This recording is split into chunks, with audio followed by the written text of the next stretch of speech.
we have one more thing that I mean it's a I don't think it'll be too big of a thing. I was reading some articles Mm-hmm. recently, and I noticed there were developers weighing in. The developers of the games that the articles were criticizing. Mm. And I thought it was interesting from a PR move for developers to be weighing in, like, in a kind of unofficial way. Like it wasn't their press releases. I thought it was kind of odd, and I thought maybe it was worth talking about. Oh, okay. Yeah, yeah. Well, I mean, it's kind of interesting because, like, as an indie developer, kind of go back to talking about indie developers, like, you really have to um, wear a lot of hats Mm-hmm. simultaneously. You need to uh,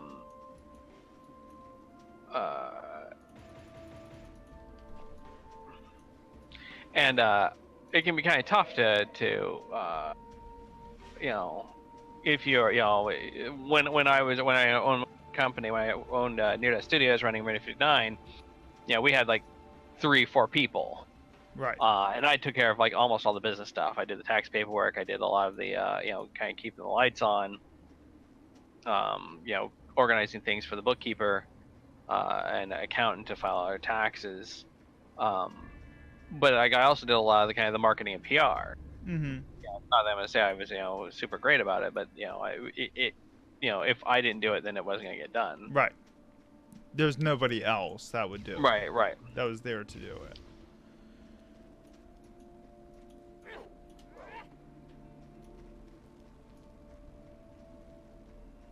And I just thought it was interesting because the article itself was talking about this particular game's state of claiming to be a not beta. Hmm. Well, that's kind of interesting because, like, like a lot of times the definition of alpha and beta, like for MMOs especially, the original definition of a beta for software is like, when you had a lot of the major features completed, Mm-hmm. but maybe they weren't finished. Like in an MMO, for example, it would be like, we have the systems in place, we just don't have a lot of the content to use those systems. Mm-hmm. And so but it kind of slowly shifted to where the point where beta kind of became essentially a marketing term. Like, a game was kind of like not around, and then they had their open beta, which is like, okay, come in and play the game. It turned into like a marketing PR move. Right, right, exactly. And so Yeah. This particular game, I'm not gonna use names because I don't want to get sued. some Like that's people ever are very stopped happy. me. Anyways, Yeah. they use this very interesting term called beta one, Mm-hmm. like beta and then the number one, and Right. it's supposed to be it's a Kickstarter game, but the article interested me. Mm. Um, and so like a beta one isn't a real beta. They call it an old school beta, Mm. but it's only available for the Kickstarter patrons. Right. And it was heavily criticized because they were using the term beta when they're obviously testing fundamental game systems. It's not a matter of the systems are there and the content's missing. It's a matter of here's the systems, we want to make sure they're playable. Mm-hmm. and and it was just interesting because you would think that that would be an internal systems test or an internal Right. play test. Right. I mean, it's something to be said. I mean, like, a lot of games have done this before, where they kind of use players as kind of unpaid testers. Right. Um, but on the other hand, it does have a bit of, I don't know a good way to put this without kind of being too judgmental, but it comes across as, I guess, like you could say, a little sleazy. Right. Where it's like, why aren't you paying for actual Testers who testers? know Yeah. what they're doing, know what they're looking for, know how to fix what they're seeing. Right. I mean, we already have a problem in game development where we kind of don't respect testers very much. Right. To be honest. Because they're tearing your hard work to shreds. Right. Well, I mean, yeah, and it's kind of painted as a way to kind of get your foot in the door of the game industry. And so it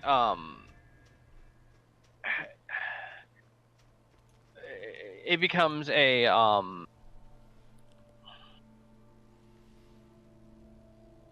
so then so the idea is that they can kind of like treat testers like crap, kind of underpay them, work them long hours, get and essentially burn through them. I mean, this is basically like the games industry at its in its purest form in a way. Right. Where basically they just kind of churn through people and kind of like lure people into the promises of, oh, this is a very glamorous thing. You're very lucky to kind of get into and to get into and be able to do this thing. You're doing so much to help us develop our game. We appreciate all your feedback. Right. But then the flip side is like you're working, and like going back to the whole like making games isn't playing games. Like testing games is not playing games either. It sucks.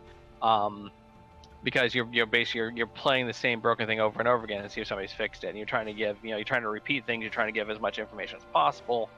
But the reality, of course, is that like this is a very kind of underappreciated type of very underappreciated thing that you're doing, and so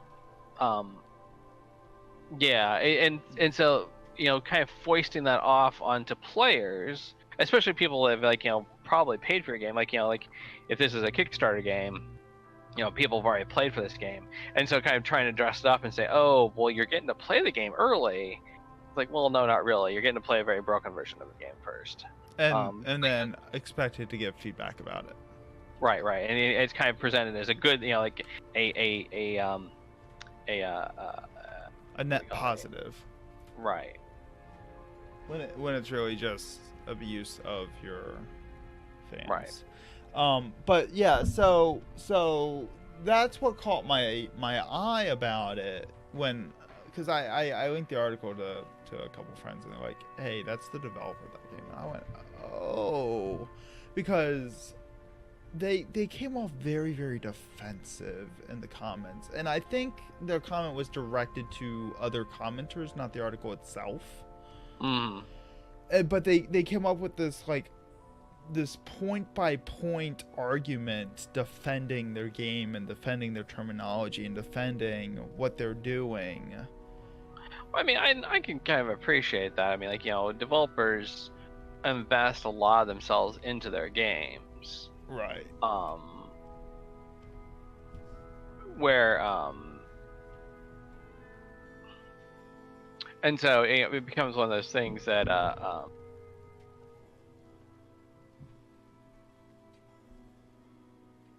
it becomes one of those things that you really kind of want to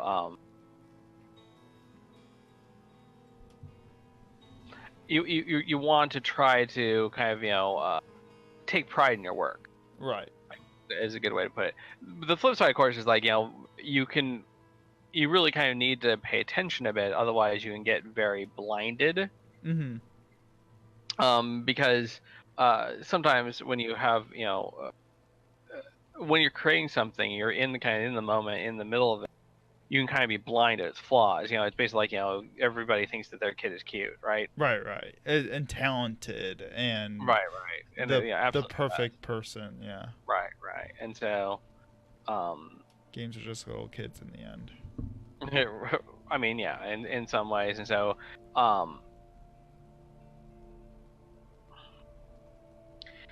so yeah, you kind of run into some problems with this. Did you want to do this other dungeon over here? Yeah, sure. We got enough I've levels. just been waiting on you. I'm sorry. Yeah, I was kind of pontificating here.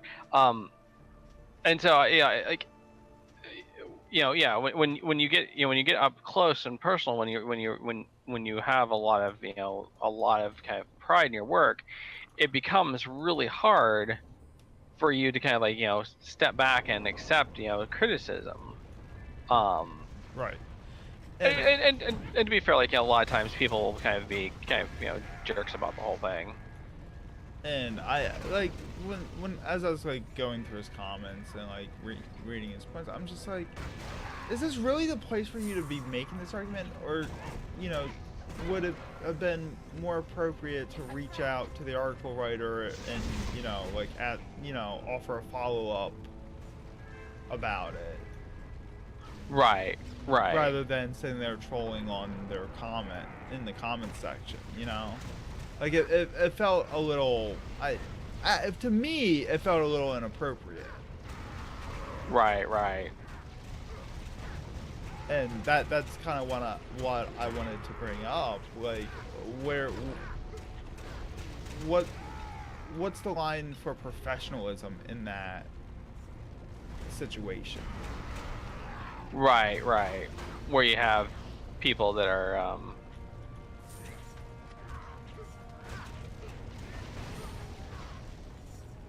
where you have people that kind of go above and beyond. I mean, and I don't know. I've never been a big fan of the whole game developers aren't very professional, so they suck type of attitude. I've always kind of thought there's a question guy here over here. Right, and I'm not saying oh my god he sucks for being informal. I'm just questioning, because I do this a lot with myself, is in this particular circumstance, what is the appropriate way to respond? Right. Like, is responding in the comment section the most appropriate way for him to get his point across, or is taking a more professional or a more formal means of communication right appropriate? Well, I think I definitely kind of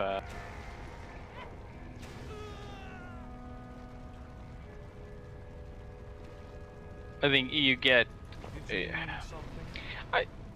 in some ways I think like people kind of like that I'm not going to say unprofessional behavior, but like that little bit of that informal. Right. The attitude of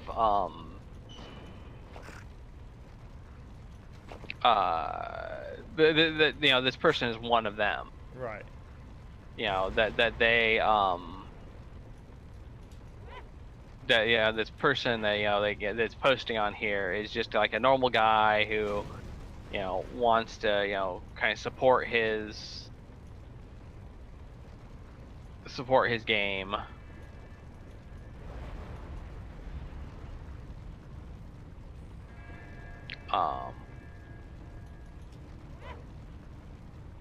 And so from a PR point of view, like that actually might work for him to kind of bring it up there. Right. So the question is he doing that to get more attention to his point, or is he just trying to argue in the comment section? I mean, I'm sure it kind of increases visibility. Right. I mean, like that's one of the hardest things for game developers to be honest, is to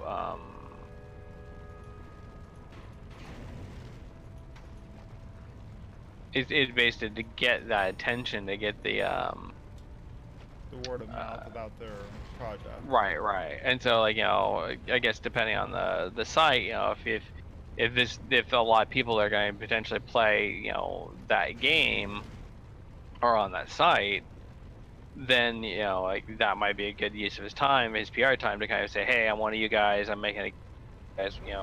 If you guys would make a game, you might make a game similar to what I'm making. Right. Um.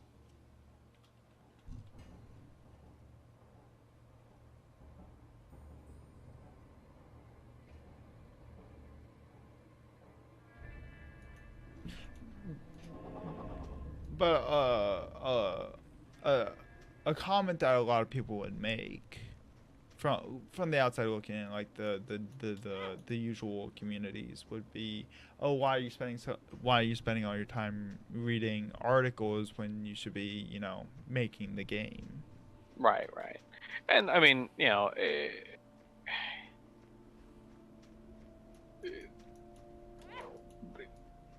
mean, you can't be working on the game. Like you need to kind of take some mental breaks, and sometimes there's just problems you have to kind of deal with. Sometimes there's problems you have to deal with. Just don't that take time to kind of.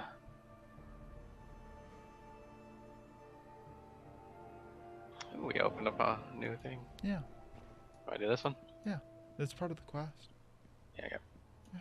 Oh, is it as Yeah. MSQ? Yeah. Yeah. Yeah. Let's go fight some Ascians. Ah, it's a mimic! Oh god, it hurts. It hurts so good. Oh my.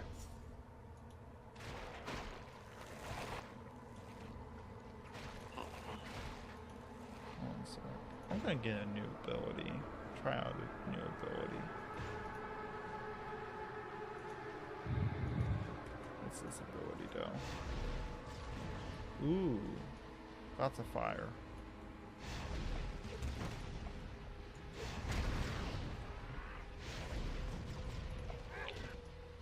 And so, I mean, I like, as much as time is kind of a zero-sum thing, like, an hour, an hour spent, making a, like working on a game is not necessarily going to be equivalent, like, it's not going to necessarily be the same as an hour, that hour, same hour spent, looking over comments on the site. Right. You're not necessarily, missing out on prime work time. It could be, the guy's doing it on his off. Or Right. taking a mental moment to figure something out, and or he's reading it from home. right. There could be a lot of explanations for why he's doing this instead of doing, actual work on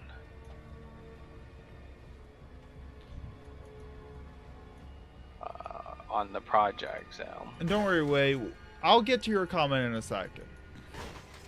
Once you're done here, I'm done with this. Because that's something we're at least jokingly talk about. But yeah, I think it's tough to know where to spend your time. Like, because I did the same thing when I was running my own company. I kind of hung out with a lot of Troublemakers. Not necessarily troublemakers, but I hung out with a lot of Cool kids. Communities that were kind of very focused on MMOs. And so, I know, at my expense, as usual. Well, duh. Who else do I have to pick on? The chat? Yourself. I mean, I don't need an excuse to do that. That's every day, huh? But no, I think that, you have... And so, I tried to kind of, like, do that...